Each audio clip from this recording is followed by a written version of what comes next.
What's up, family? This is your girl Jamia here, but because me and you, we are family, you can go ahead and call me Mimi. So family, I am back again with video number 2 for your mental health moment. And in video number 1, we did talk about journaling and the benefits of journaling and how great it is for your mental, your physical, and your spiritual health.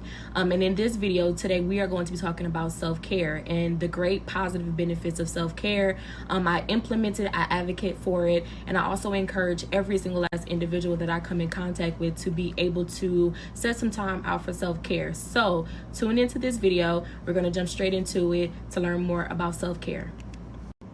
So I wanted to talk about self-care because this year has been a very rough year for a lot of us.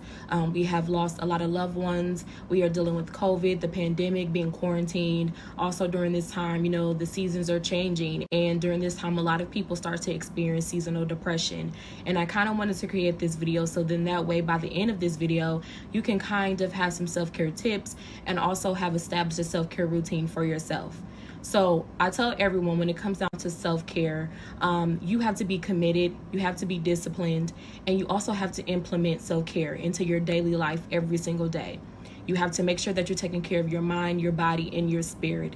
It is so important that you are taking care of you because you are your number one priority, and it's important that you're taking care of your mind, your body, and your spirit. So when it comes to self-care, the first thing that I tell everyone is to create a self-care routine.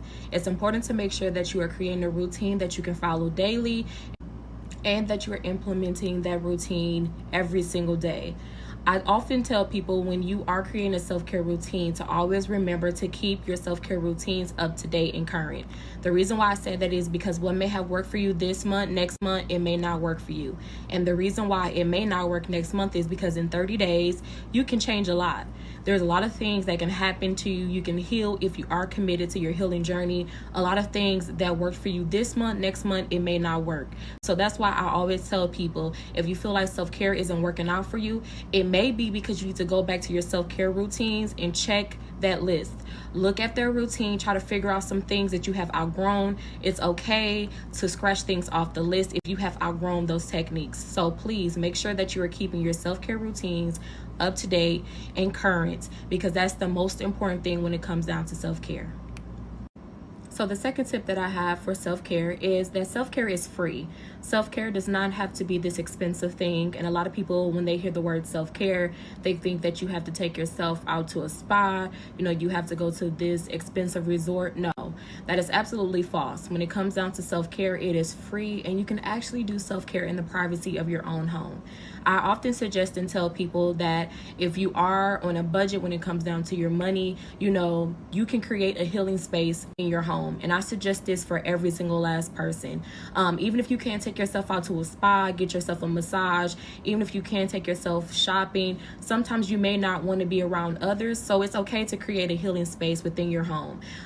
I often tell people, when they fill up their healing space, they can fill it up with things that they love. So for example, it could be candles, a diffuser, it could be your favorite books, it could be your favorite pillow, your favorite cover. So whatever makes you feel good, fill up that space with everything that you like, everything that helps you to calm down, because it's your healing area and you want it to feel good, you want it to make you feel good. So fill up that space with whatever you want to put in there. Like, there is no limitations on what you want to put into your healing area. Put whatever you feel will make you feel good, will help you to calm down.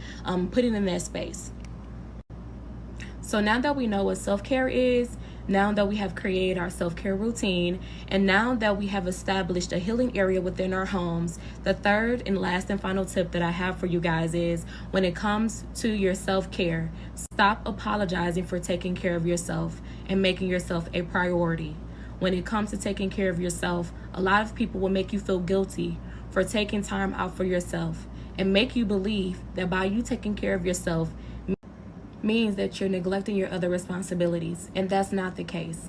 You are your first priority, and you have to make sure that you're taking care of your mind, your body, and your spirit. You have to make sure that you're keeping yourself healthy physically, mentally, and spiritually, because if you are weak in any of these areas, I can guarantee you it is going to affect how you operate in your daily life. So it's important to make sure that you're taking care of yourself. Stop allowing for people to guilt trip you into thinking that taking care of yourself, setting boundaries, and standing up for yourself means that you do not care for them. If the people around you truly cared about you, they will make sure that they are holding you accountable for making sure that you are taking care of yourself, because you matter, your health matters, and your mental health matters. You have to take that time out for yourself to make sure, even if you are taking 10, 15 minutes out of your day to implement your self-care routine, do that. Take some time out for yourself. Taking time out for yourself does not mean that you are selfish. So we're going to end that stigma. We're going to end that shame and that guilt that comes with self-care. Because taking care of yourself means that you are being responsible enough to know that you have to operate with a full cup. You cannot give anybody anything, or any of you, if you are running from an empty cup. They're getting nothing from you, no substance, nothing. So you have to make sure that you are taking care of yourself at all times. So family, this is the end of the video. I hope that this video in some type of way has encouraged you to be able to find a self-care routine for yourself, because it's definitely important to take care of your mind, your body, and your spirit. I would love to hear if you guys are doing self-care. What are some self-care tips or things that you're doing? Leave them down in the comment section. Also, I just want to tell you guys that I love each and every single last one of you. I know that it has been a very tough year for each and every single last one of us, dealing with our own battles. But one thing that I would definitely say is keep holding on. Reach out if you do need help. Speak up and speak out. The worst thing that you can do is suffer in silence and not open up your mouth to get the help and the support that you need. Little do you know, you have a lot of people behind you that are praying for you, that wants the best for you. So I always encourage people to just really take out that time. If you are feeling overwhelmed, you are feeling stressed and depressed, if you feel suicidal, please make sure that you are reaching out to someone. Do not feel like anyone is judging you. And we're going to get through this together, family. So family, you guys know that I love you.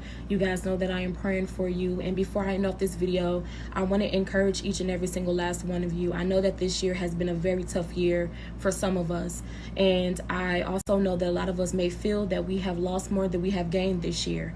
But one thing that I would definitely say is, don't lose trust in God. Keep your faith in God. Keep trusting in God. And don't allow for this world to take away your joy.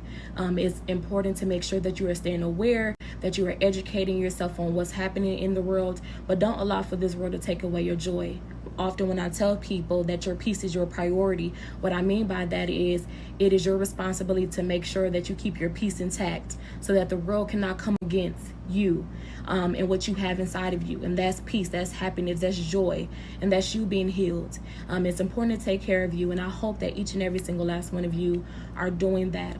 I'm praying for each and every single last one of you. I love all of you guys dearly. So I will see you guys in the next video. So from me to you, much love and God bless. Bye, family.